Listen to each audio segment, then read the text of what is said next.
Hi friends, welcome to the killer channel. Friends, ఎవరైనా మా ఛానల్ని సబ్స్క్రైబ్ చేసుకోకపోతే సబ్స్క్రైబ్ చేసుకోండి.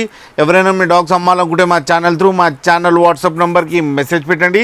ఫ్రెండ్స్, ఇవాళ మీకోసం long coated German shepherd puppies తీసుకురావడం జరిగింది. ఇవి విశాఖపట్నంలో అవైలబిలిటీలో ఉన్నాయి. అండ్ దీని ఓనర్ ఏం చెప్పారంటే ఈ 42 days బేబీస్ అని చెప్పడం జరిగింది. And male and female pups అవైలబుల్లో ఉన్నాయని చెప్పారు. అండ్ మేల్ పప్పీకేమో 22K అండ్ ఫీమేల్ పప్పీకి ఏమో 20K డిమాండ్ చేస్తున్నారు. అండ్ రేట్లో స్లైట్గా నెగోషియబుల్ ఉందని చెప్పడం జరిగింది. అండ్ ట్రాన్స్పోర్టేషన్ ఫెసిలిటీ కూడా ప్రొవైడ్ చేస్తామని కూడా చెప్పడం జరిగింది. అండ్ వీళ్ళ దగ్గర ఆల్ టైప్ ఆఫ్ బ్రీడ్స్ దొరుకుతాయంటే అట్ రీజనబుల్ ప్రైస్ అని కూడా చెప్పడం జరిగింది. ఫ్రెండ్స్, మీరు చూడొచ్చు పప్పీస్ ఎంత యాక్టివ్గా, ఎంత హెల్తీగా, ఎంత క్యూట్గా ఉన్నాయో కింది వీడియోలో చూడండి. ఫ్రెండ్స్ మీకు ఎవరికైనా నచ్చితే టైటిల్లో కాంటాక్ట్ నెంబర్ ఇస్తాను, కాంటాక్ట్ అవ్వండి, మాట్లాడండి, తీసుకోండి ఫ్రెండ్స్. అలాగే ఒకసారి డీల్ సెట్ అయిన తర్వాత అన్ని డీటెయిల్స్ చెక్ చేసిన తర్వాతనే మనీ వేయాలని కోరుకుంటున్నాం ఫ్రెండ్స్. అలాగే మా ఛానల్ని సబ్స్క్రైబ్ చేయడం మాత్రం మర్చిపోకండి ఫ్రెండ్స్.